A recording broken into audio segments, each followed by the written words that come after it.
Fried rice is a very delicious meal that is cooked in 20 minutes and can be also made with over 50 grams of protein. The usual recipe calls for leftover rice that was stored in the fridge for at least 24 hours, and the reason is that leftover rice is dry and firm, which will prevent the rice from sticking and turn into mush. But as I write in Kenji's The Food Lab, you can totally do this with fresh cooked rice if you do the following steps. First, I will weigh 50 grams of rice. That will be enough for one serving. Now you need to wash the rice, so you can either add water into the bowl and massage it for about a minute or so, or, and this is a bit easier, add the rice into a fine strainer and wash it under cold water for about 30 seconds. Washing the rice is crucial, especially if you make it with fresh cooked rice, because it will remove all the excess starch, which will result in a less sticky and no mushy rice when adding this to the pan later on. After washing, I will add this into a bowl, followed up by 120 grams of water and a pinch of salt. This is the best ratio for my pot size that has a diameter of 18 centimeters or 7 inches. Now I place this on my stove on high heat, and as soon as it starts boiling, I will close the lid and let it simmer for 12 to 15 minutes. After the rice is cooked, I will give it a stir and let it sit for about a minute or so without the lid on top, so that the remaining water will evaporate and the rice becomes as dry as possible.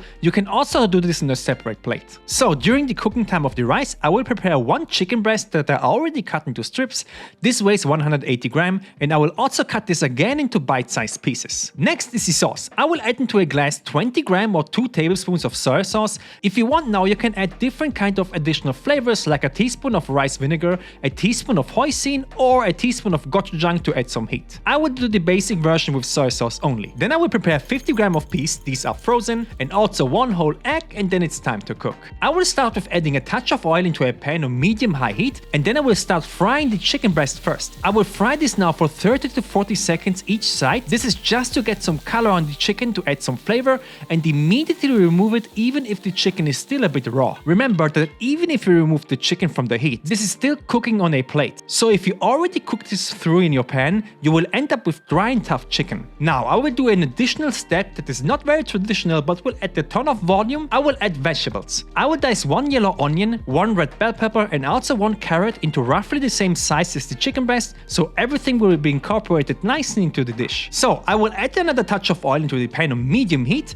add in the vegetables that I just cut, and fry this now for 3 to 4 minutes under occasional stirring until everything is softened and also has some nice color. Next are the aromatics, so I will add a teaspoon each of garlic paste and ginger paste. You can totally add grated garlic and ginger, but I'm loving these pastes right now and use them a lot. Mix everything, and now I will add back in my cooked rice that should be done at this point, and stir everything and keep frying for another minute or so. Then scrape everything to the side, add another touch of oil and crack in the egg. I will scramble this now inside the pan and then combine everything so the rice gets coated with egg. 30 seconds later, I will add my frozen peas, keep frying for another 30 seconds or so, just until they are thawed, and then I will add a pinch of MSG. The chicken breast will go back in, and lastly I will add my sauce. Give it a last stir to combine everything, and the dish is ready. At the end, always taste for salt. Mine is perfectly salted from the soy sauce, and there you go. The entire pan of food comes in with 627 calories, 69 grams of carbs, 16 grams of fat, and 57 grams of protein. And to serve this like a pro, add everything into a bowl, press the rice down, then place a plate on top, flip it, and if you did everything right, you should have a nice looking fried rice meal. There you go. If you like this recipe, you will also like to see how to make a high protein chicken korma recipe,